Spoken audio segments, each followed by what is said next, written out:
A group of intergalactic criminals are forced to work together to stop a fanatical warrior from taking control of the universe. Welcome to the Walt Vault with Michelle, Andre, Luis, and me, Emily. We're a family-friendly podcast where we pick a new Disney movie each week. We watch it, share our thoughts, and then relate it to pop culture, fandoms, and anything else that pops into our heads. Enjoy!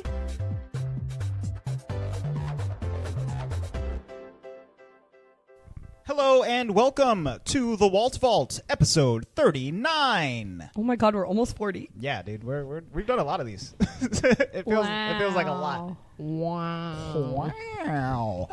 This week we are talking about 2014's Marvel film Guardians of the Galaxy. ooga ooga ooga chaka. That's that song.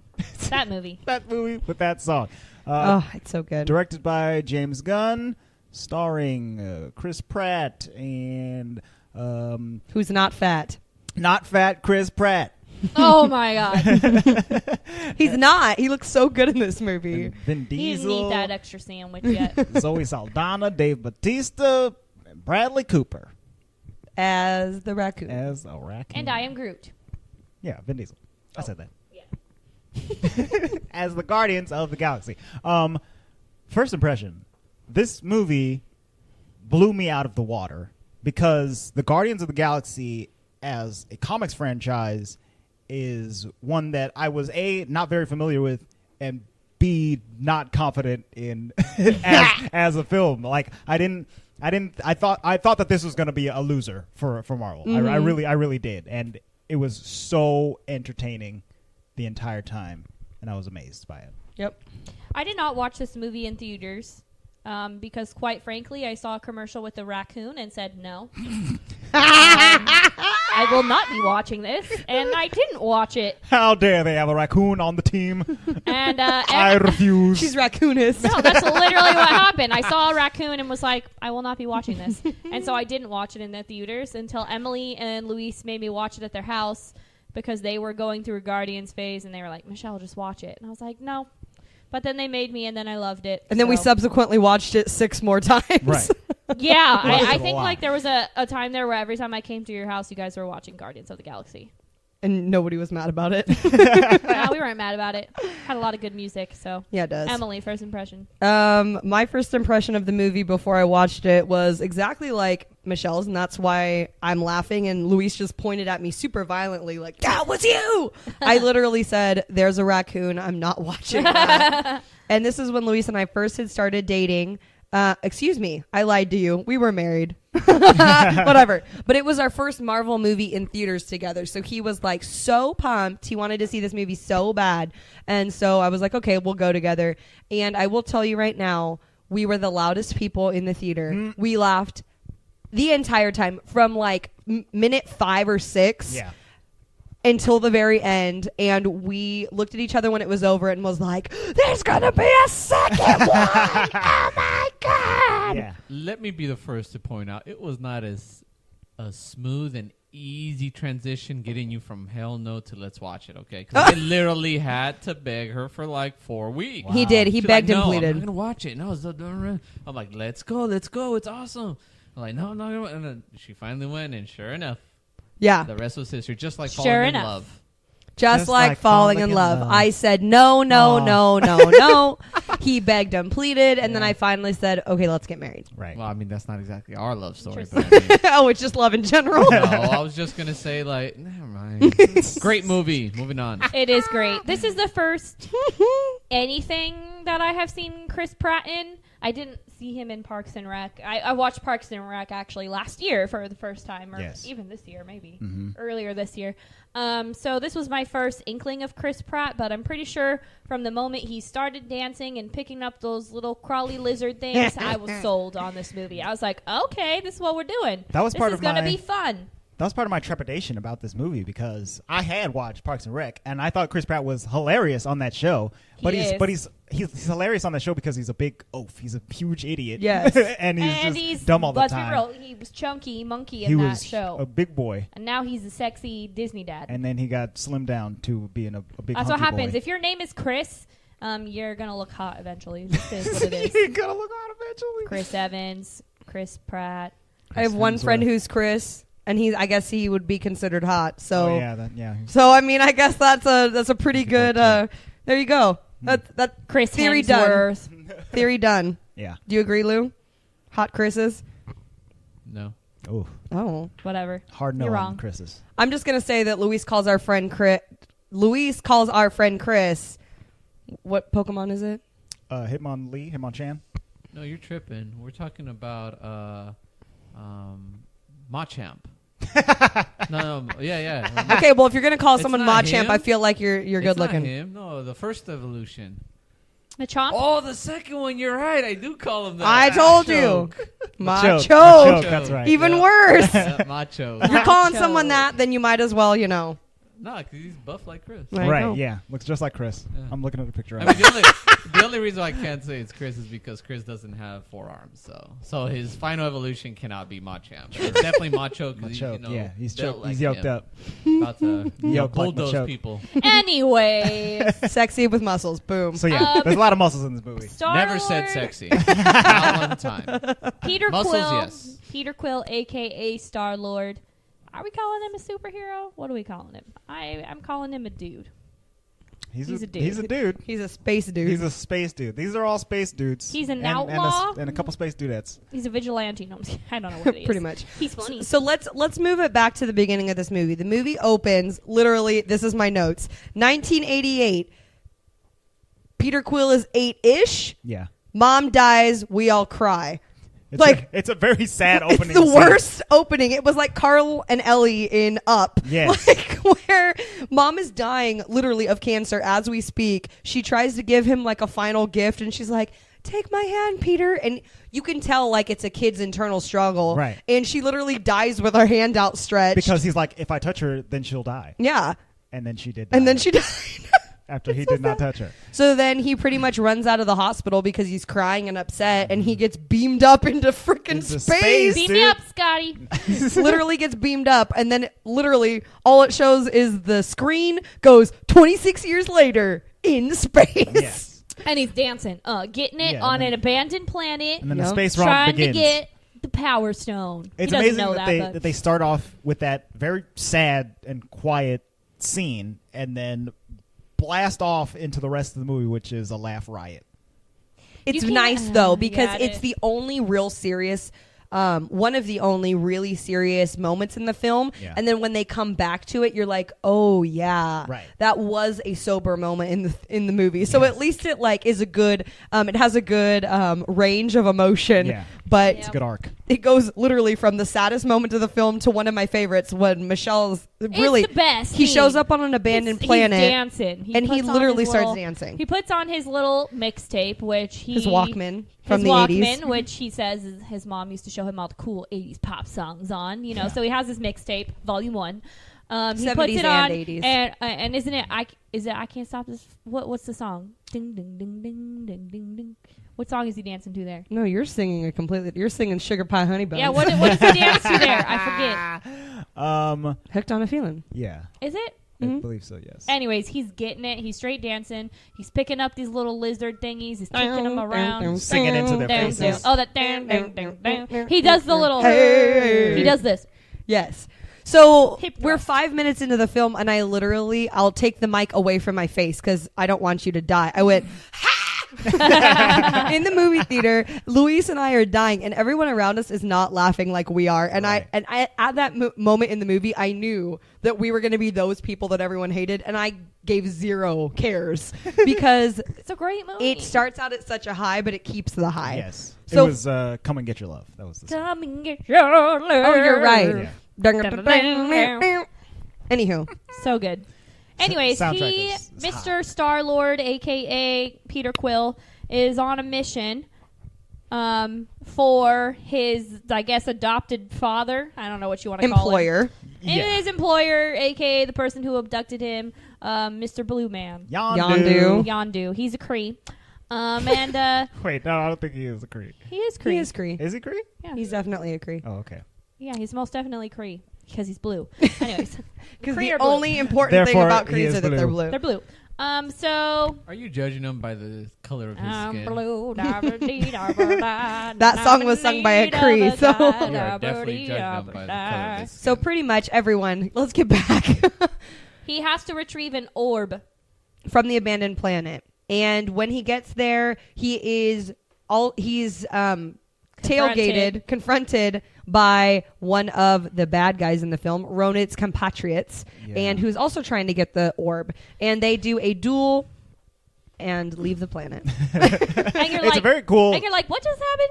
I think I did a what just happened? Because I was confused about who he was fighting. But Andre, will you explain who Mr. Ronan the Accuser is, not the accused? Ronan the Accuser is a Cree Fanatic. fanatic. He's a radical. He wants to go back to a time where they were at war with Xandarians. the Xandarians. Yes, so you kind of have to know that the Kree and the Xandarians have been fighting a long war for many years. Yeah, for like and a centuries. peace treaty was signed, but Ronan was He's like, I'm not having nah. any of that. He said, I'm going to kill you guys. I'm going back there and I'm destroying all the Xandarians. So he's become a lackey of Thanos. Right. And it was interesting Thanos. because as of this viewing, because we just watched The Avengers, I looked at Louis and was like, Ronan here is literally the Loki equal of this movie. to the Loki. Mm-hmm. Yeah. So he has a power stone, or he's trying to get a stone, and when he Yes. gets that stone, Thanos is going to help him take over a planet, or in our case, he wants to kill the planet. Right. He's like, okay, you'll do some of my dirty work for me, right? So Yeah. Thanos at this point in time is, Loki did it.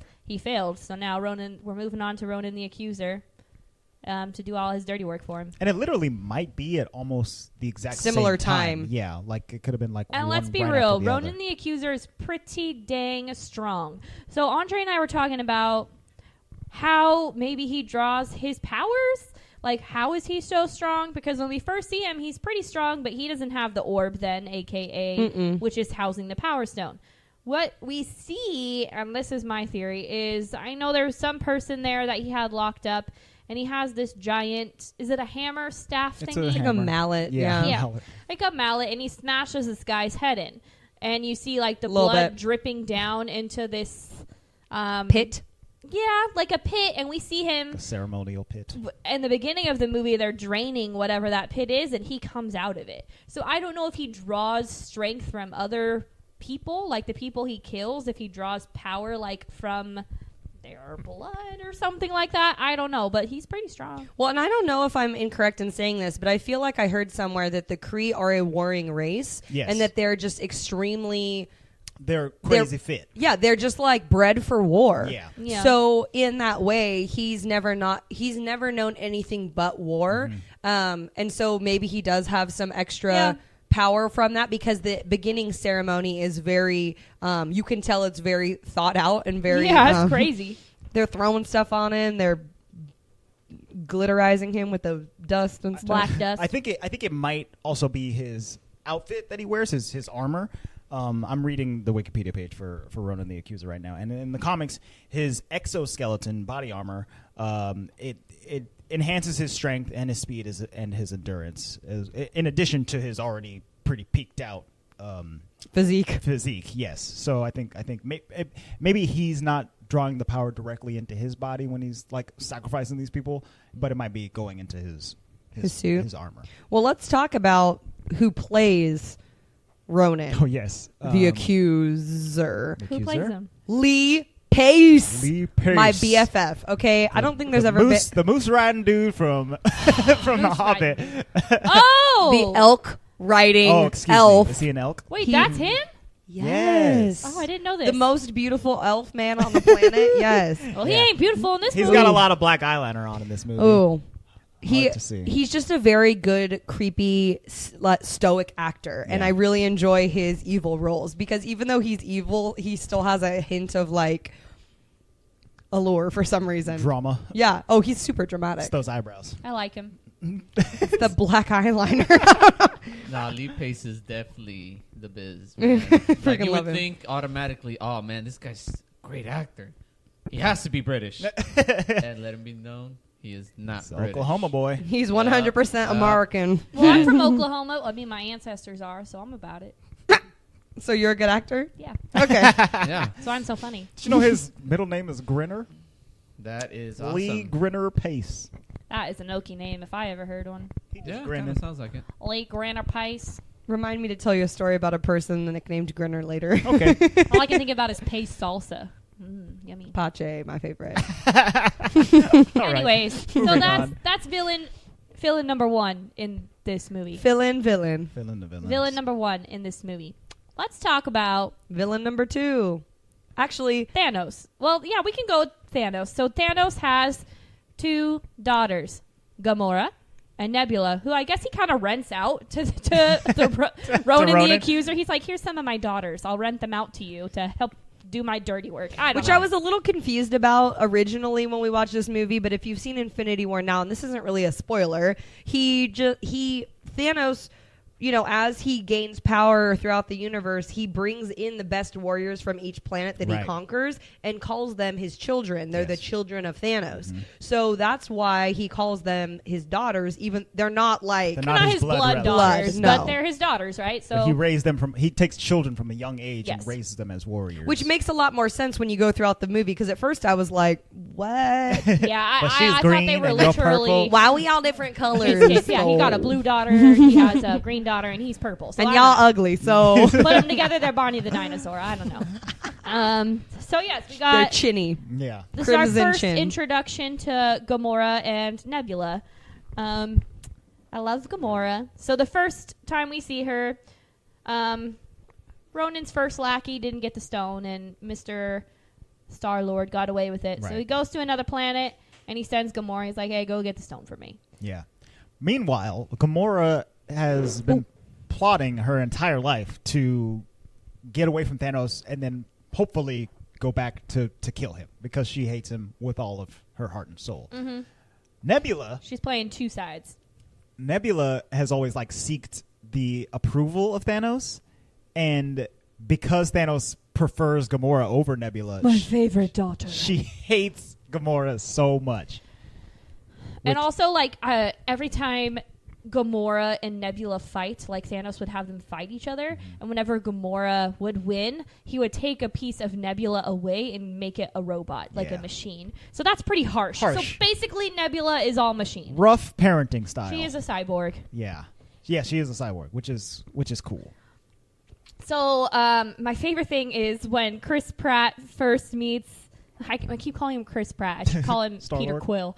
When Peter Quill first meets Gamora and he's like, oh, hey. And then she just snatches it out of his hand. Yes. And he's like, WTF, basically. Like, what just happened? Oh, so great. That whole first scene where Star-Lord meets Gamora and Rocket and Groot Oh, yeah, they're there too. in this Adult Groot. this battle for the orb, the stone, they all just beat the crap out of each other. Yeah. And it's very fun to watch. The action in this movie is choreographed in a very fun and exciting way. Where at one point, like Gamora's on the ground, like on her back, and Star-Lord, he like does a swan dive on top of her, and she just kicks the crap out of him with both of her legs. And with that said, we also have other friends trying to get in on the fight. Yes. Yes. Xandarians, what a bunch of idiots. Oh, the Xandarians, yes. But I have No, to say, I'm saying Rocket Yes, and Groot I were know. trying to get in on the fun. this is my first. So at this point, when I first watched it, I was enjoying the movie, and I was like, so this is when we see a rocket rodent. a rocket. A rocket rodent. rodent. And I was like, okay, now I'm going to be done with the movie, right? But it is actually quite funny at the beginning, and his right-hand man is a tree. So I don't know how you explain a rocket, raccoon, and a tree being together. I don't know how that came to happen, but it's a really odd combination, and it works. It's great. It's wooden Chewbacca. It's fantastic. I Wooden love Chewbacca? Groot Oh and my Rocket's relationship because I like that you said wooden Chewbacca because 100% that's exactly true. Yeah. Because Yeah, like he Han is. Solo knows what Chewbacca's saying and no one else does. exactly. Rocket knows what Groot's saying when he says I am Groot, but he's not really saying I am Groot. Even though he's not good with his vocabulistics. His vocabulistics His is restricted to vocabulistics. 3 words: I and am and Groot. exclusively in that order. I love them. It's so good. And I think that you were talking about that, how the action scenes in this movie, they're not singular, and I love it. It's not two people fighting, making it like one little singular fight. It's always like multiple people trying to fight multiple people and them all interacting in that fight, which makes it comical and really interesting to watch. Yeah. I forgot how cool adult Groot was, because a lot of the movies we've been watching recently, he was a baby, and then he was a teenage Groot. Or an annoying teenager. So Full-grown Groot. I forgot how amazing full-grown Groot is. Like, he actually has a lot of tree powers that I forgot about. He can make his arms and legs really, really long, and he can make them spiky, and he just smashes people around with it. I forgot how cool he was. Yeah. He emits light. Yeah. He can like just grow stuff. Like he grew a little flower. Yeah. He grows things very quickly as an adult tree. Yeah. So like he's able, one of my favorite things that he did, and it's very underplayed, but later on in the movie they end up in jail because they did this whole fight scene in public. Oh god. They end up in jail, and he very quickly grows out of his arm a shield of like thistle. Yeah. You know, so he's able to manipulate his wood very well to be able to defend or beat the crap out of, rapidly shapeshift. It was very cool. Given the situation, though, because if you remember in that fight, Gamora chops both his hands up, and when they're getting processed, they're barely growing back. Yeah. So I think naturally. it's more, naturally. I think it's more of naturally he's going to grow like trees will, but like when need be, he's going to use his body. Yeah. He can Very make well. like little twiggies, like little twiggies. magic extension. So let's talk about that. Luis is saying, basically, the end of that first fight, they all arrested. Nova Corps got them, right? Which is basically space cops. Andre has explained to me that Nova Corps is just space cops. Well, yeah, they're like the Xandarian space cops. In the comics, there's a character called Nova, and he becomes a part of the Avengers at one point and stuff like that too. And he has a lot more abilities than the Nova Corps in this movie does. They have these helmets that they put on. It allows them to fly through space under their own power. They can like shoot energy blasts and stuff like that. And they're like Iron Man of space. They're like the Green Lanterns for the Marvel universe, basically. They're just a slightly different power set. And then one of the best scenes happens. They're all in these little cages, and they're basically introducing all of the quote-unquote Guardians of the Galaxy. Oh, they're getting A couple of them processed into when jail. they're getting processed. Oh, it's so funny. Just the way that they just... Luis is doing the funny part right now. Just the way that they describe all of them. Oh, it's a genetically mutated rodent. And then 02351's body armor calls himself Groot. One of the really interesting... One Star-Lord. AKA daughter of Thanos. It's just so funny. But that scene is actually really cool because if you look in on the descriptions of them, it tells you like they're different, like what some of their abilities are and stuff. And one of the cool things I hadn't noticed before is when they come in on Peter Quill, it says that he has an implanted neck chip that allows him to translate or understand and translate languages. That makes a lot of sense, right? Because as a 8-year-old getting beamed up into space or whatever by a ragtag group of aliens, right? I assume that they implanted that chip. Oh, I'm sure they stuck that right on into his neck, so that they could tell him to climb into all these small spaces and steal stuff for them. Exactly. Probably. So I thought that was a really cool little addition into his character. I'm gonna be a little bit of a wrench thrower here. But what? You? It says he Not you. can listen based off of, well, it doesn't say, but based off of our interpretation, he can pretty much hear anybody. But yet, why does he say, are those the only two words you can say? Oh, he doesn't understand Groot. He doesn't understand Groot. That's but true. Then later on, I don't know if he was just being sarcastic. It could have been, and I missed it because I'm terrible with that. But like later on, when he's in part 2, volume 2, and he's hearing... what's it called? Teenage Groot talking like, whoa, that language. That's because I think he probably learns it. Exactly. I don't think that Groot is necessarily speaking a language. I mean, he is, but it's not like a written down alien language that's been. It's like a body language documented type of before. language, yeah. But like he's speaking his own language, so I think that he had to learn it. Oh, so maybe that's as the time only went language on. that chip can't pick up. Maybe. Right. Well, and I think that it's different He is too the because only one of his kind, is he not? For right now. Well, and it's interesting because this is another kind of layer to this movie, but a lot of people talked about Groot in subsequent movies being a spawn of our Groot in this movie, not being Groot himself. Yes. So because he's watching baby Groot grow up, you are able to communicate with like your child, even if your child can't speak. And then when your child starts to speak, you're able to learn with them. So I think he like parented baby Groot, now can talk now to he him. can understand what he's saying. Yeah, I'm I think that's gonna exactly throw what in happens. one more wrench on that one. Wrenches. Just because I'm gonna bring another fandom into this. I don't believe it's a completely new Groot. I believe it's like the Doctor. Like where Doctor Who? Yeah, where he's Like, reborn, but it's still the same person with same memories. Okay. Just its own one. That's how I see Groot. I can see that. Maybe. But is experiencing things for like the first time. Yeah, Right. yeah, definitely, Yes. definitely. It's Right. it's a reincarnation. Yes. Of Groot Yes, rather than definitely. a. Yeah, I can agree with that. I'm better. I like that theory a lot better than him being like sapling, like A completely different one. like Right. a Yeah. tree seed apple of no, I don't like all that. Apple of my eye. Yeah, Groot eye. Groody Groot. that teenage Groot ain't no apple of my eye. I like the little Teenagers. toddler Groot. Yes, at the end, precious. Oh, I know. No, in volume two. Volume Oh. 2 toddler Groot. Very Well, they cute. still call him Baby Groot then. Yeah, baby Groot. Yeah. He's fresh. Andre said in this one he's like a fetus Groot. Yeah. At the end. At the end. Fetus He's a stick in a Groot. pot. Let's Yeah. be honest. I was thinking about this last night. I was trying to think of who my favorite Guardian is. So we've talked about 4 of them. We have Gamora, Star-Lord, Groot, and Rocket. Mm-hmm. But another person comes in, Drax. and he is by far my favorite the Guardian. Drax is your Destroyer. favorite? Drax the Destroyer is such an idiot, and I love him. He is by far my favorite Guardian. Well, it's funny because yes, to our humor and to our we have a very weird culture. We're very where sarcastic. Everything is sarcastic. Yep. Everything is a metaphor. We have just a lot of idioms and things. So it's funny because he's really not stupid Well, or he dumb. they were saying his race takes everything literally. Well, Right. and that's why it's Yeah. funny because he's not really stupid. He just does not get any of No, the he doesn't- any of the Any references. analogies of metaphors. It's or so funny. One of the best things he does in this movie is when they're trying to convince him not to kill Gamora, right?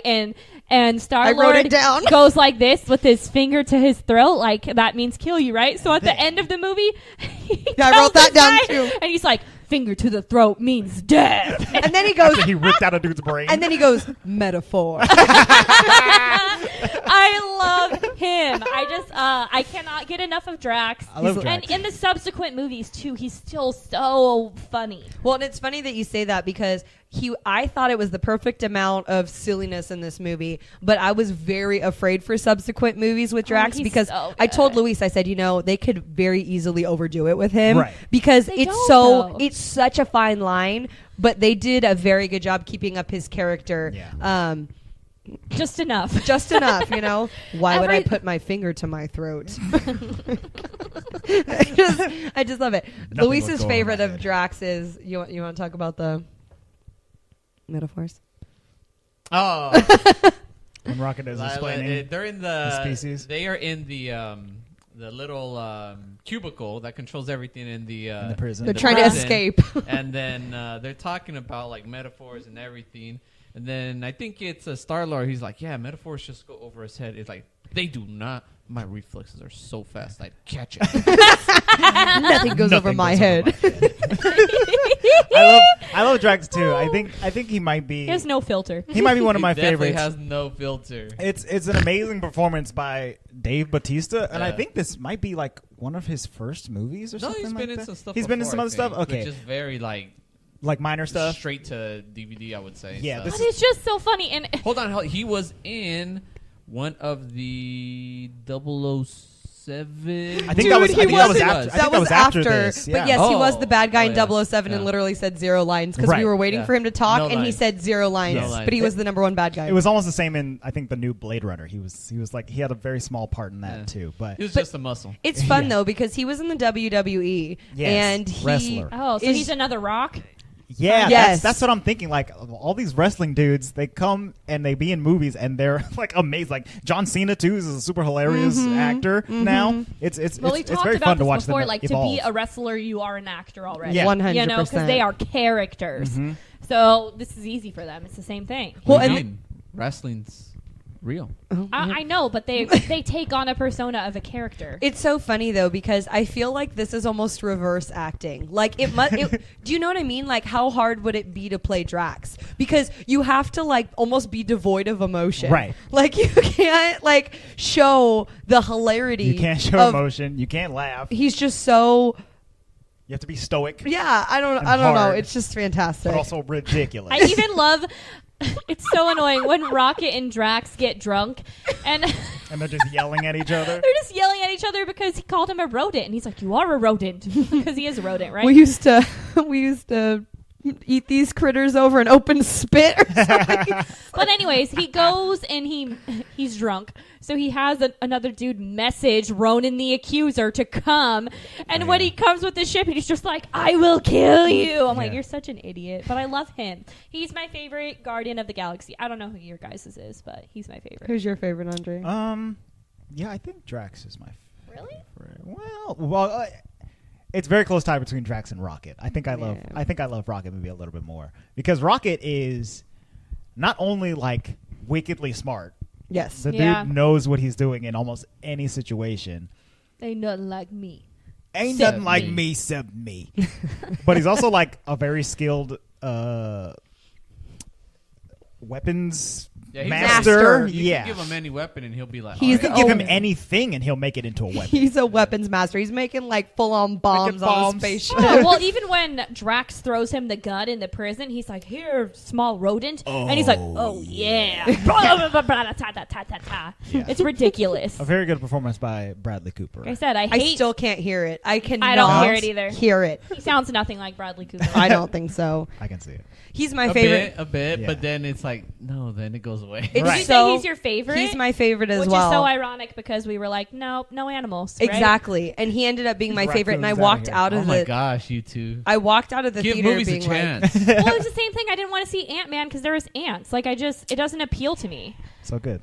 But I still haven't seen Ant-Man if it and the was Wasp unicorns, because I, she like, would be can't- all about it. Okay. Or No, like if it was mermaids. sure. But that's not an animal. Give Seahorses. amphibious love affairs a chance, okay? Okay. I don't know. Rodents and insects. I don't know. I just really appreciate the fact that he has so many comedic moments in this movie, and it's not even that he is the comedy; it's that he creates the comedy. Right. Like the leg. Right? Oh so my he's God. stop. He's trying I can't.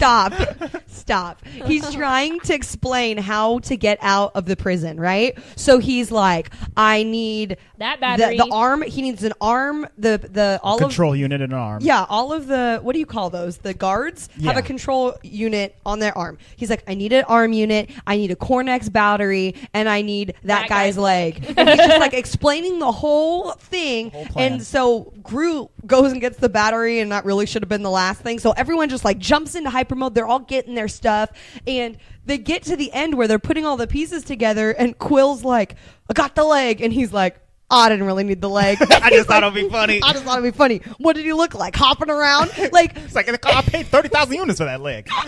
so it's just so funny because he creates these moments where you're like, you did not. And later on in the film, he's like, I need that guy's eye. And he's like, and he doesn't gets need it because he puts it in Thor in the Infinity War. It's He doesn't need that disgusting. eye. Well, he kept that eye. a His long time. fascination with prosthetics is Look at that arm. It's very funny. He just likes things. Just I don't know. preying on these poor disabled people. But I wonder if it's because he was genetically modified, because his poor little back, when I he's know. like Yeah. changing, it's like, oh man, you were ripped apart and put back He together. looks pretty messed up. Poor little raccoony cooney. Yeah. Who's your favorite, Lou?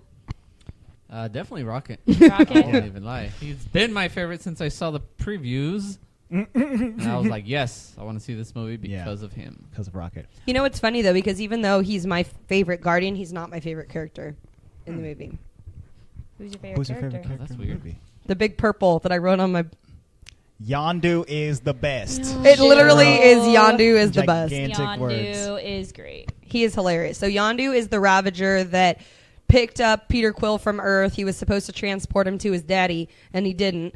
He kept him on Daddy. board, and Said he kept him because he could fit into small places and steal things. which is hilarious. And pretty much, he literally hangs over Quill's head every time that he like rescues him or ends up back with him. He's like, boy, when I saved you from Terran, my boys wanted to eat you. They ain't never had no Terran Terran before. before. And then And Quill's literally like, shut up. It's not always normal use to that. eat a person. Yes. Like, you keep saying that. I bet he probably thinks it's a lie at that point because he literally keeps bringing it up. my boys wanted to eat you, and they I never saved them. had Terran before. My favorite thing about Yondu is when it's so funny, this is so stupid, but when they're in the shop where they're selling the stuff, right? And there's like a little frog. And he's Trinkets. Like, yeah, Yeah. he's like, this will look great on my control console. And the dude's like, I can't tell if you're being serious or not. And his little lackey's like, oh, he's being serious. And then they Oh, he's flash very to his serious. ship and he His has little like tchotchkes. all the little trinkets lined up on his control unit. So funny. The best thing, I love this interpretation of Yondu because Yondu is not like this in the comics like at all. He's Yondu in the comics was an original member of the Guardians of the Galaxy. Yes. It's like they touch upon it in Guardians Volume 2, but like it's like him and that other Ravager played by Sylvester Stallone, Which is too much, but and, yes. and a couple of other guys. And Yondu on that team, he has the big fin on his head, and he's like a straight up archer. He wields a bow and arrow, and he's like a straight man. He's not a fast talking Southern dude who lives in space. Let's talk about. But the cool thing about him, though, is that in the comics, at least based on what I read, he's an archer, but he's able to use the whistle to then move the Yes. bow. Excuse me, not the bow, the arrow. Which is the coolest thing ever. That's why I like him, because Luis and I have had so many coolest. conversations about like if we were in a zombie apocalypse or if something crazy happened, which character in the MCU would you want to weapon. be? Which power would you want? You know, and I always go back and forth between Vision and Yondu because this like whistle blowing It's arrow amazing. power is so cool because it's so fast. It's fast. It's extremely Convenient. precise. It's just the coolest thing I've ever seen, and it's The scene, fancy. the It's scene scary. where he crashes on the ground and he just has to kill all those people. He even takes down a helicopter. Yeah. He just kills whistling. like 50 Sakarans in like 20 seconds. Yeah. I'm pretty sure that he kills all of them before the first one hits the ground. Yes. Or Yes. at least kills all of them by the... I'm pretty sure maybe split second one hits the ground and then a split second later the They last all- one dies. They're They all all like fall. falling at the same time. Yeah. It's just So that's fantastic. how You don't fast know. it is. It's awesome, and that scene is shot really well. Like you like follow the arrow as it passes through all these people, and Well- he's whistling the whole time. Well, and that's one of the things that I wrote down about this movie in general is that there's really a great use of slow motion in their action scenes. Yeah. Is because there's quite a few where like they're running and then it slows down and you kind of like see it and it's almost like a montage of like what it would have looked like in the comic Yeah. book. Right, yeah. But I like that because they use it really well and it's not overdone. I like that they get their superhero family pose. Oh, what? Like when was all of fun. them are together and they like the music goes doom and they're just yeah, like Guardians of the Galaxy. Oh, and they're slow motion walking. Here to Yes. save the day. In their Ravager outfits. I like that they're Yeah, kind but- of like always matching. By the Yeah. end You know, of my the favorite movie. thing about Drax is that he never wears a shirt. Like, just put on a shirt. You got no armor, dude. He's got tattoos he's trying to show off. Excuse you. Isn't in the comic book his skin supposed to be like some kind of armoroid or something like that? Makes him incredibly tough to... I think it's like after his wife and daughter are killed, Yeah. he covers himself in this stuff that gives him powers, because I believe in the comics he's actually like a human. Like Oh. he's not an alien species. No. I Which love is a very Drax the interesting to me. Destroyer. Are we talking about like the newer comic books that came out with this version of Guardians of the No, I Galaxy? think we're talking about, Talking about originally. original. Yeah. Oh, okay. Yeah. I'm not sure if that has changed since then. Well, this one here is our booty. I mean, guys, we can all agree this movie is a very funny movie. Yeah. So, with that said, I'd like to bring in this week's battle. Dun dun dun dun dun dun dun dun dun dun dun dun dun dun dun space battle. Now, here's the deal. We've already talked about a lot of the main characters' funny moments. Mm-hmm. So I really want you to take a moment and think about this. The entire movie is funny. That includes sub-characters. Yes. So out of all the sub-characters' funny little one-liners or little, tidbit in the movie, which was your favorite and most funny from the sub-characters? I have mine. I think I have mine too. In the prison when Drax is confronting I Gamora have for mine. the first time. Yes, I know what you're talking about. He takes like a shiv knife away from one of the prisoners, and he's like, "This is my knife now." And the prisoner's like, "That was my favorite knife." It was so funny. Oh God. Yeah, that's Good. That's it for Okay. me. That's my favorite knife. It's the way he says it. and is his so face good. is so distraught. He has like freaking like razor sharp teeth, and he's upset about his knife. Michelle, what do you got? Does it have to be a side character? It Or has to be a side character. so it can't be Gamora? No. Because I love when she says, "Who puts the sticks up their No. butt?" It can't be Gamora. It has to be a side character. Okay, I gotta think. Okay, we'll come back to you. Ems? Okay, mine is when they end up on the Ravager ship after they've been exploded in space, and Yondu's quote unquote saving them, and he's telling the crew that he's gonna make an example out of Quill, right? Because Yondu knows that everyone thinks he's soft on Quill, Right. and he's like, "I'm gonna teach you a lesson," and then his little lackey guy is like, "Captain's gotta teach stuff." He just repeats what he says all the time. man. That guy, that actor, is Sean Gunn, the director's brother. Yes. So he plays that guy, but also during the filming of the entire movie, Rocket is a CGI character. So in place of Rocket, he plays Rocket. So he like makes all of his movements and stuff like that. I just think doing that's double duty. It's just too funny because he is so like he just agrees with Yondu all the time, and he's just like, "Yeah, Captain's gonna teach stuff." It's so bad. For me, guys, it's kind of a tie. It's kind of a tie between that one and a couple of seconds before Andre's. Okay, For so the knife guy? Yeah, with the knife guy again. So, Captain teaching stuff is one of mine, but I also like leading up to Drax taking that knife. Quill is talking about when Ronan comes back, then you. Cut off his... Yeah, and then he's like, he pretty much puts his finger to his neck. But And that's then, a main character. No, hold not on. that. Hold on. She And said, then- "Back up." And then when Drax doesn't understand it, Quill looks at Knife Guy and is like, "You've heard about this." And then Knife Guy's like moving his head like, "Yeah."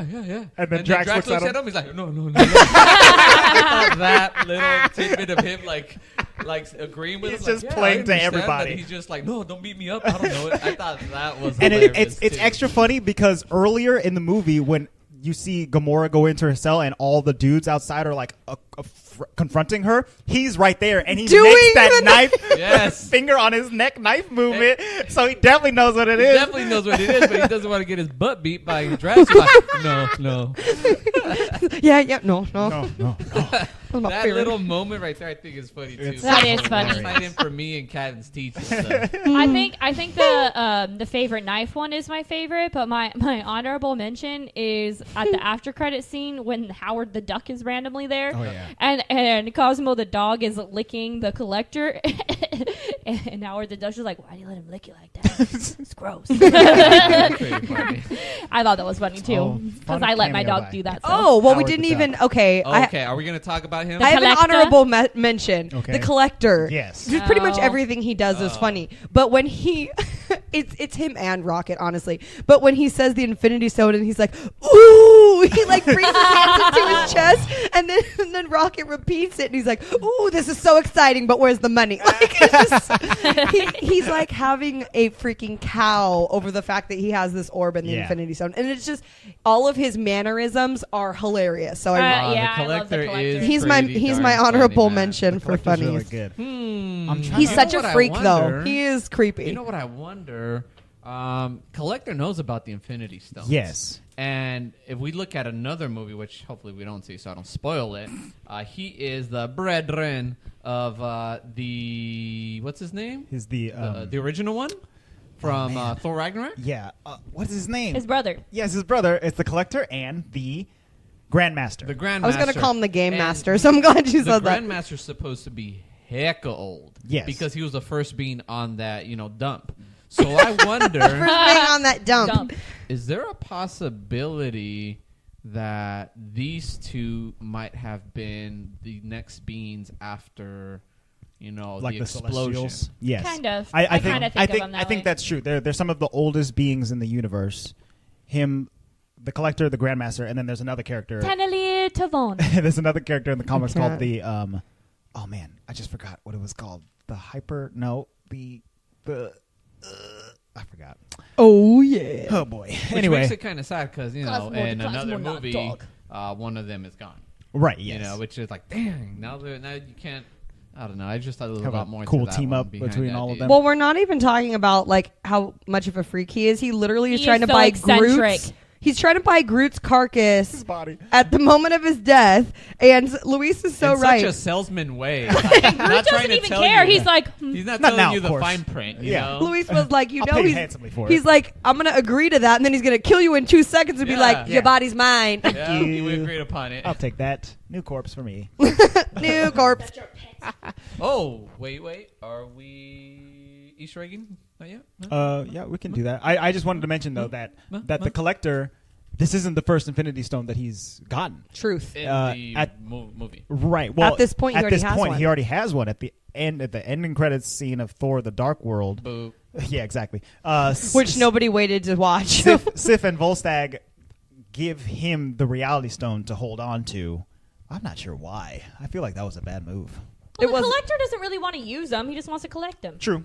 He just Well, wants at them least in that's his what possession. what people think, which is what's important. Right, yes. So they think that that's going to be a safe place be safe. because it's a bunch of Kind like of relics, is. almost Yeah, like a museum. And he treasures his collections. Yeah. So that's interesting. He's building up his collection in this movie. He So now he has tries two. to. Yes. For Ish. a hot second. Yeah. He has two. Ooh. Like, and he has whole body shakes and his nasty white hair. I just So can't. funny. Emily, you can go on to those Easter eggs. Oh my gosh, there's so many dolls. Lots of Easter. Well, there's a lot of Easter eggs from Earth. Do you Right. know what I mean? Okay. Because Yeah. he was living in the late 80s. It was 1988 and he gets beamed up into space. So for him, pretty much all of his experiences were like what he was watching at the time when he left, and those are all the things he's referencing in the movie that everyone is like, I have Hey, no these idea what things, you're talking yeah. about. Right. Well, apparently, Peter Quill's character, which once we say this, you're like, duh, was very heavily influenced by Indiana Jones, right? Duh. He mentions the Ark of the Covenant. Retrieving the orb is very similar to like Raiders of the Lost Ark, like when he Swaps out the thing for the orb thing. for the thing. Yeah, Yes. you know what I mean. He also does reference to John Stamos, Kevin Bacon. Bacon. Just Rage- like Kevin Bacon. Exactly. Ranger Rick, Footloose, Ninja Turtles. There's like a Yeah. troll floating around. Ninja Turtles away from me. His Right. troll. He calls Groot the Giving Tree. It's just so funny. Yeah. The Milano, his ship is apparently named after Peter's childhood crush, Alyssa Milano. That's Oh amazing. my gosh, I think that's I was only hilarious. ever thinking of like the cookies, but it makes a lot more sense that it's Alyssa Milano. Oh my gosh, I love that's hilarious. that you thought about the whitest cookies on the planet. Hey, them Milanos is good. Freaking Pepperidge Farm Milano cookies. Those cookies are good. They're hecka good. But no, Alyssa Milano. Yeah. This one's really interesting. Barit was apparently a Krylorian in like the comic book universe, Comic Burks. universe, who had lots of dealings with the Hulk. So Oh. Barit, who was on his ship, was actually like supposed to be like a callback to her own dealings in Interesting. intergalactic affairs. I like when she shows up because she hops out of that thing and Peter has forgotten that she was there and forgot her name, but she's wearing his shirt that he got abducted in. Exactly, like his camp counselor, or not even Yes. counselor, like his summer camp shirt. shirt. It's hilarious. Very good. This one's interesting. So Bradley Cooper, as we know, played Rocket, and there was a nod to the Hangover movie because he calls Quill's satchel a purse. Oh, and that's his right. his character does something very similar as Phil to Alan. You know, Yes, Zach Zach Galifianakis. Galifianakis. Yeah. So that's supposed to be a nod to the Hangover. Yeah. We already talked about how Yondu was an original Guardian, so that's really interesting that he's now like a sub-Guardian, Right, kind of. yes. It's like Daddy Guardian. Yes, which we end up Daddy seeing more of Guardian. him in the other movies being Disney Dad. Disney dadding. Real Disney Dad. Mary Poppins, y'all. What am I saying? We see Cosmo, the Russian dog, in the collector's room. Cosmo, the Cosmo not dog. Andre always does that whenever we go on the ride and pass Cosmo the dog 'Cause in, I in the love collector. Cosmo. Oh, Cosmo, the Cosmo not dog. He's a dog sent into space by Ruskies, and he makes it deep into space. Exactly. Deep into space. So he apparently in the comic book universe was like the Guardian's Like pet, but also kind of commander. Yeah, like because he can because he was sent into space and went so deep into space, he like collected like space energy or cosmic energy, and he was able to talk and stuff like that. So he became like a full-fledged. He's like character. a helpful dog. Yeah. Helpful Good dog. boy. Other cool things that are in the collector's room is a cocoon for Adam Warlock. Yes. Which is really interesting because we then get a very big sneak peek. Not a big sneak peek, but you get like a nod to him again at the end of Guardians 2. So Right. it's like, well, I'm pretty sure he's coming. Yeah. He's coming. Also, he has a Chitauri carcass there, a dark elf, and slugs from James Gunn apparently did Slither. One of his other movies right. was Slither. And so there's slugs from that movie like up in the Oh, that's cool. on one of the Cages. Thank you. I would actually like thoroughly enjoy walking through the collector's fortress. Like, I Oh, need to for see real? all of those things. Well, and wouldn't that be like a cool like walkthrough type thing? Well, I mean, it kind of is and that's on the what ride, it's like but- on the ride at Disney at California Adventure. Yeah. But yeah, I want more. I know, like I want to see all the cool stuff. Or it's like if you watch from that into like Odin's like His chamber treasure room. Yeah. Wouldn't that be cool? I'm just saying. Couple more, like you talked about, we saw Howard the Duck. Okay, so listen. Howard the Duck seems the most ridiculous. And then apparently there was a Howard the Duck movie in the 80s. Yes. Produced by George Lucas. And he made me watch the trailer for it, and I wanted to throw up. It was so stupid. Yeah. That movie's really bad, but it's so silly. It's a lot of silliness. Yeah, I saw going on. some. I refused to watch I it. saw some footage and Howard said Duck nay. movie, yeah. I said nay. That's a crack in the vault movie. No, that's not even worthy. It's really not though. And then the last one is apparently Karina, the one who was like Scrubbing the the pink Oh, girl? right. Yeah, she apparently was originally Tavon's daughter Oh. in the comic books, not his slave. So she was more helpful as like a curator of his collection than a poor little slave girl. Yeah. Tenele Tavon. Who blows up the entire place with Yeah, I know. She Power actually Stone. like got that stone back for them. You know what? And get your freedom, girl. But there was better ways to get out of. Yeah, that also blew situation. yourself up real Yeah. hardcore. So. He Immediately. was like, I will no longer be your slave. Yep. Well, Poof. good for Boom. Boom. Kaboom. Kaboom. Kaboom. Boom. you. Glenn Close is in this movie. You guys notice that? Where? What? She's the leader of like the Nova Corps. Oh yeah. Mm-hmm. And it's very interesting that she But she has looks like this super like minor role. I don't know why, but I think of her as like a bigger actress than having like 10 lines in this Guardians movie. I don't know why. She was very similar. She looked very similar to how she was portrayed in not in Cinderella, in 101 Dalmatians. Right, yeah. Like because of the way Yeah. her hair was done. I'm not upset about it. You know who I did like the casting of was the dude, the Nova Corps dude. Yeah. John C. Reilly? Yes. He was So funny. Yes, well, he's because very that funny. poor gentleman, I like him a lot, but he can be overdone very quickly Sure. for me. Like one too many lines, and I'm like, like you just took But it from was- funny it to was too a much. good balance And in him the and movie. Star Perfect. Lord have like a weird relationship, but it's kind of good. Well, I like That's that funny. he's the cooler character than Star Lord in like regular like situations. That's hilarious. Yeah. Yeah. Like, oh, Oh, it's so funny. He's got a code name. it's not a code name; it's an outlaw name. What do you call him? like, Star yeah. Prince. Yeah. Whatever, dude. He's literally just like, whatever, dude. I know. It's fine. Yeah. I may be as pretty as an angel, but I sure as hell ain't one. So good. I just can't. I got my dick message. Super funny writing in this movie. Very very impressed by all of it. It's a dance off, bro. I'm distracting you, you big turd blossom. I just can't.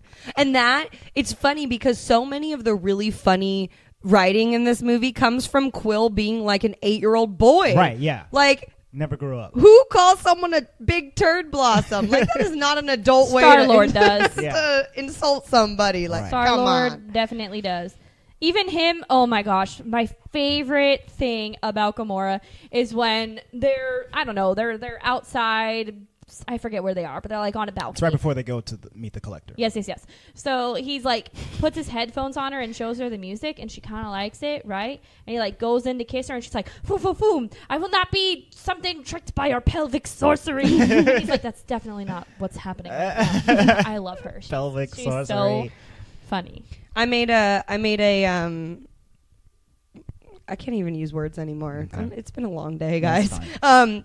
I had an epiphany when I was watching this movie. You ready? Okay. About sacrifice for Okay. friendship and guardianism. Okay, Groot sacrificed himself to save the Guardians. Sure. Quill sacrificed himself to save Gamora when he gets blasted out of the thing, right? Which is a cool scene. Very cool scene. Gamora sacrificed her loyalty to save the galaxy. And Rocket and Drax sacrificed Peter and Gamora to save Peter and Gamora. Oh my god. Such a good observation. Right? Man. So that's one of my that is a very underrated scene in this movie, but pretty much Peter and Gamora get beamed up by the Ravagers, right? And that was really the only way they were getting saved out of that situation. Right. Because they're trapped out in the middle of space. yeah, they're literally in deep space and Gamora's dying. So Star-Lord takes his helmet off, which allows him to breathe, and he puts it on her. And we found out later that really the only reason he lasted so long out there was because he's half God. celestial thing. Right, yes. Right? So they're both out there. He calls to Yondu and says, like, come out here and get me. And Yondu picks him up with the Ravagers and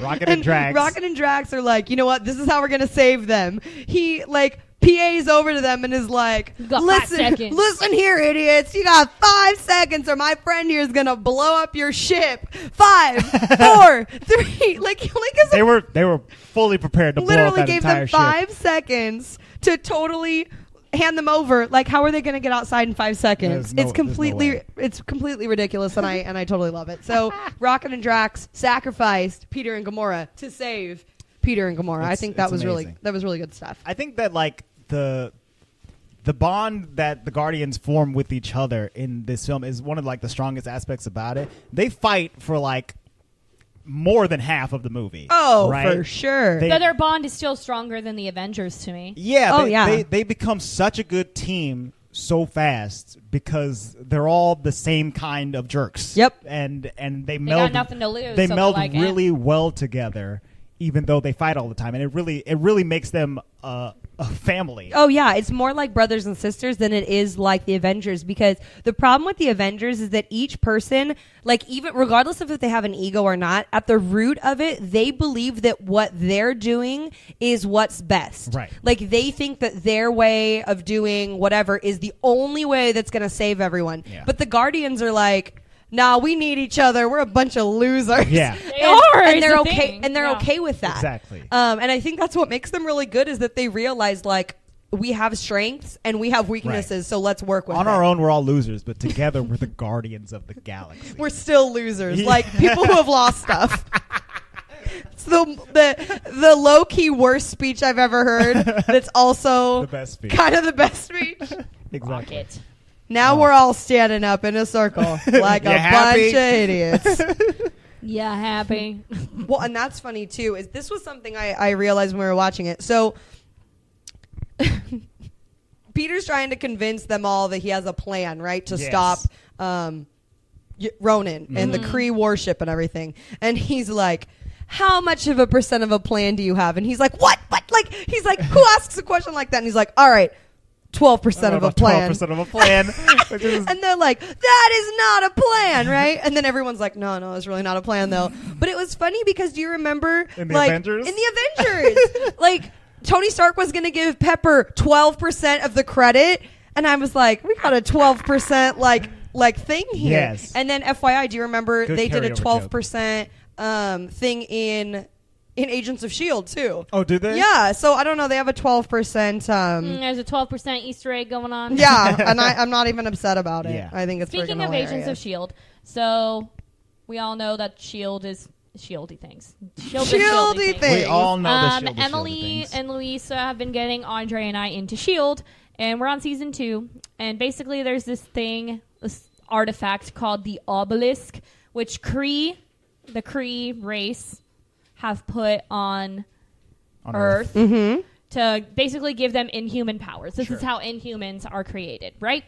So the shape of the obelisk is the shape of the Ronin, the Accuser's ship, and I was like freaking out about it because I was like, Dark oh, because they do such a good job of like tying in the Marvel movies into like this Shield show. So if you guys, listeners, if you haven't watched Shield, Agents of Shield, you got to hop on that train. It's a very good detail that they carry over. It was like very subtle, but I noticed it instantly where I was like, oh my gosh, the shape of his ship is like an obelisk, and I was freaking out. Right. They pay attention to all the design language that they've established in the films for that show, and it's good. Something that Marvel does very brilliantly. Yeah, they're really good at keeping all their stuff together. Yeah. Well, and I think that's because they decided like this is going to be a universe that we can't lose integrity with. Right. You know what I mean? Well, because when you go into if you go into a project with that mindset, then every person will have that like intention. But if it's not that intention, everyone's just like, oh, we're just doing what we want. Then it doesn't hold the same kind of like importance, I guess, to people. It is really nice that they can mix all of the or add all of these different elements and keep them working together in the same world. Like the Guardians live out in space, which is also where Asgard is. So the Grandmaster and the Collector interface with like Thor and the Guardians. Yeah, and it's all so part of the same thing. And I mean, really, if you think about it, they could be one world away. They just don't know it. Right. Like nowhere could be very close to that trash planet that the Grandmaster's on. You know what I mean? They could be like having dinner dates via Skype and we don't know it. Right. Like, you know what I mean? Just talking all the time. Like it's bros. great. You want to know something I found when I was reading out? This is really funny. So apparently when all the Guardians go to the kiln, which is the prison after they get picked up by the Nova Corps, they're put into yellow like jumpsuits, and the stripes on each of the prisoners' legs correspond with the crime they've committed or the crimes that they've committed. And the pattern apparently explains the severity of each. So if you look at their pants, it's hilarious because Peter has like little tiny ones, right? Like little like petty theft type like things. And then Gamora's is like her entire leg, and so is Rocket's. It's like the two of you have been in a lot of trouble. Rocket gets one every time he escapes from a prison. Right? I thought that was super What did he funny. say? He's escaped from 22 prisons. 22 prisons. He's like, oh yeah, we're getting out. We're getting out. We talked about our last Marvel movie we talked about was Black Panther, and I talked about how great that soundtrack was, but I don't know, Guardians of the Galaxy, you've got a soundtrack that I can listen to on repeat all day, every day. Well, yes, because... With them 80s songs. They're just 80s songs. They're old songs, but it works so perfectly. Like, I didn't think it could work in a movie like that, but it does. They incorporate all the songs directly into the movie, unlike Black Panther, which does that a little bit, but nowhere near as much as this movie. And it's done really well. It makes the movie to me. Every song fits perfectly. Like in that opening scene when it just starts up and the music starts playing and you see that Peter's sad and then the grandpa takes off his headphones and it all works really well. Well, and this is one of the only movie soundtracks that Luis and I have bought like outside of the movie, and we probably listened to it 25 times. Yeah, I've listened to it in the car, ride a few times. It's fantastic. And the best part about it is that, like you said, it really is the only music in the movie except for the Guardians score. Right. Like the score's good too. The Guardian song, right? And then everything else is this music, which is kind of cool that they were able to curate good music. And I'm sure that was like a really fun job to be like, what? Like, and they're all funky 80s songs. They're not like the really good ones. Cherry Bomb! Yeah. Ooh, child. Hey, that's a great song. I love that song. Ooh, child, things will get better. Just the way Peter Break Quill. down someday. I can't. And one of the things I love the most, I love Guardians of the Galaxy, the movie, but Disney Parks has done an amazing job of incorporating that humor into Hollywood land right now. Right. The ride is so accurate to the movies. It's brilliant. It's funny. Well, and the show. Yeah, you did see the show Remember? with us. Yes, the Guardians of the Galaxy dance off. Oh, it's too funny. Gamora and Peter Quill came right next to us, and they gave Addie a high five, and then gave us high fives. And Gamora wouldn't touch us, though. Yeah, she and was like, Gamora like gave Addie like a little like touch like on her hand, and then looked at me and was like, and I was like, I just love you. You're just so you guys cool. didn't see Groot though, huh? No, come out, but it's so brilliant. They've done a great job with that. Yeah. So I'm excited to see more of that. I need more. Yeah. And they're fantastic in subsequent movies as well. Epcot right now, there's a Guardians of the Galaxy show, but it's called Awesome Dance Off, and it's basically Peter Quill comes back to Earth, and he's like, listen, we're going to start a band. Like, we're going to do this dance-off thing. And it's like the Pink Ladies, and then there's like other people, and they're like singing all of the 80s songs. It's like a dance-off, and he's like teaching them all the dance moves. I watched like the YouTube video of it, and it was so good. That's hilarious. It was so good. I need it in my life. Oh my. She needs it in her life. Boogly, boogly, boogly. Boogly, boogly, boogly, boogly. No boogalies. The comedy in this movie is fantastic, and I think It is a comedy to me. it really sets the stage for future Marvel movies to be a little bit more fun and funny and more comedic. Like after, Well, that's where Thor Ragnarok Exactly. was so born good. from. after this, between Thor Ragnarok and Ant-Man and Guardians 2, like they really ramp up the humor, and even Avengers Infinity War, which was hilarious. They there were some ramp very up- funny parts. They ramp up the humor, and I think it's all due to this movie. Like the Avengers was funny, but it wasn't Guardians funny. Well, no, that was much more quippy one-liners, and Right. it was more like making fun of other characters than it was just about being funny. Yeah, exactly. If I want to watch like a good time Marvel movie, like I want to watch a Marvel movie, but I don't need it to be that serious, I'll like pop on Guardians and be Yeah. like, all right, let's go. And this is the one I probably watched the most, and I still have a good time every single Right. time. I hadn't watched it in a while, so it was like so pleasant to watch it again. It was fun and refreshing. Did it make a lot of money? This movie made fair amount of I feel like I don't monies. even know why I asked with Marvel because they all Yeah. make Most money. of them make like a I lot. bet you even Thor: The Dark World made money. Like let's be real. No. I think it did too, but yeah. No. This movie had a budget of $170 million. Lower than some other Marvel movies, but still pretty Only high, by 30 high budget. million, you know. Yeah, only $30 million less. It grossed $333 million in the U.S. and then had a worldwide cumulative gross of $773 million. It probably Okay. could have made a ton more, but I bet there was tons of people like me out here that were like, No raccoons. no raccoons. Like I'm not. This sounds so weird, but for some reason, it's hard for me to take animal characters that can talk seriously in movies. And I Well, was in like, live action movies. yeah, and like a live action talking animal, like and just. Well, that's how I feel about freaks me Pooh out. Bear in the new Winnie the and the Pooh movie. Christopher Like, Robin. I'm not saying I'm not going to like it. It's just I don't know how I feel about it until I'm in it. I've said that too. Like Yeah. I don't know how I feel about it, so we'll see. But Rocket, they make him so realistic Yeah. that to me he's not a raccoon. No, he's a he's not. humanoid type Yeah. thing. yeah, looks- once I saw it, it was fine. I don't but- know if you noticed this, but he looks exactly like our dog Dougie. He does. So we were watching it, and Dougie was looking at Rocket like on the TV, and then I was like, "Oh, dang, they look the same. Like they have that pointy snout nose. Same They're snout, the same color." Got the same I eyebrows. was like, "Whoa, they're related." Rocket just has more hair than Dougie because you guys keep him short. yeah. yeah. Well, exactly. Dougie could get there if he Yeah, wanted exactly. to. He's been that He furry looked like that before. when we adopted him. He was real furry. We're dressing Dougie up as Rocket for Halloween. That'd be so cute. Mini machine gun. Yeah. Mini machine gun. Either that or Chewbacca. I think that's what our Chewbacca dog would be cute too. That's what our Yeah. dog looks like, Yeah. guys. Dog's got a lot of cosplay options. Put a little black sash over him with the little silver thing. Exactly. I love it. Adorable. That's normal, right? Dressing up our dog? Yeah, it's normal. Sure. Totally. What's its Rotten Tomato? On Rotten Tomatoes, this movie had a score of 91%. Boom. 92% pretty good. audience score. On IMDb, it has an 8.1, and on Metascore, it has a 76 out of 100. So, yeah, well received. Good movie. It's good. It's good. It's good. I like it. It's in the top. It's like in the top. Oh gosh, like 5 Marvel movies for me at this point in time. Yeah, It's up there. It's high up there. Eventually, I'm gonna have to sit down and actually rank them all. It's a hard day. I can't. There's too many now. It's There are so 20. hard. Yeah, there are 20. It's of these so movies. hard. Like I could probably I rank. could go backwards. I could rank like the individual ones. Like to me, this is a standalone. Like I could do the standalones probably. Sure. but I then wouldn't when be you able get to into rate all of the Avengers, the team Captain movies. America movies. I'd get lost. Yeah.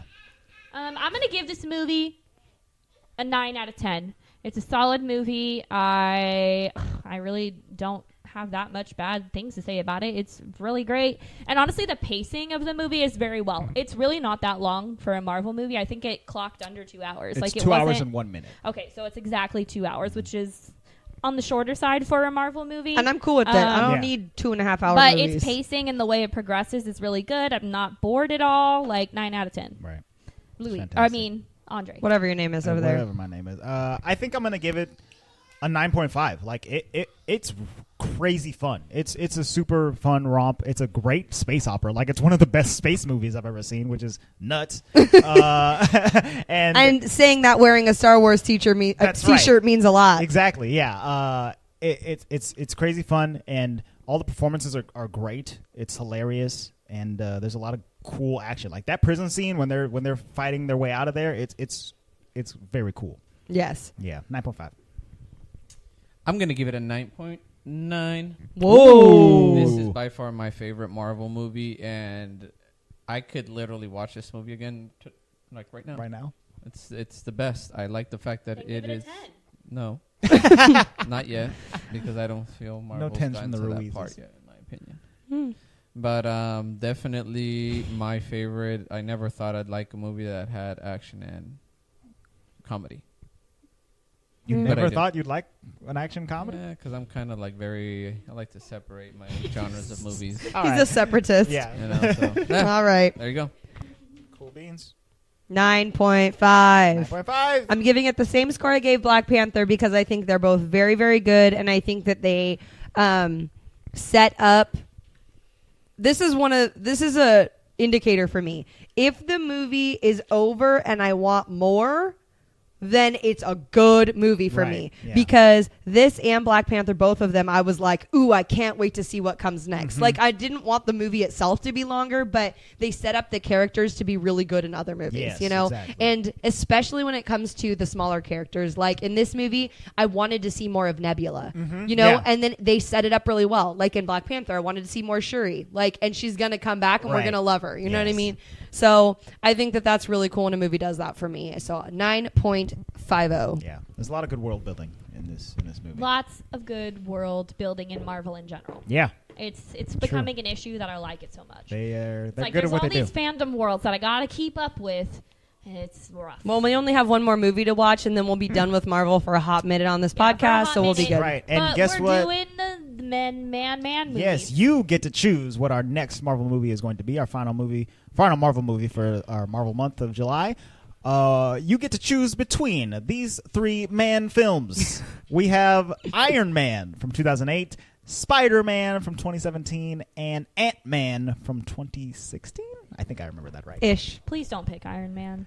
Don't listen to Michelle, you're not Why? allowed to give your 2 cents. I just gave it. Well- What you gonna do? We're going to delete that part of the podcast. Delete that footage. Yeah, we got three mans. Addie agreed with me. She's screaming.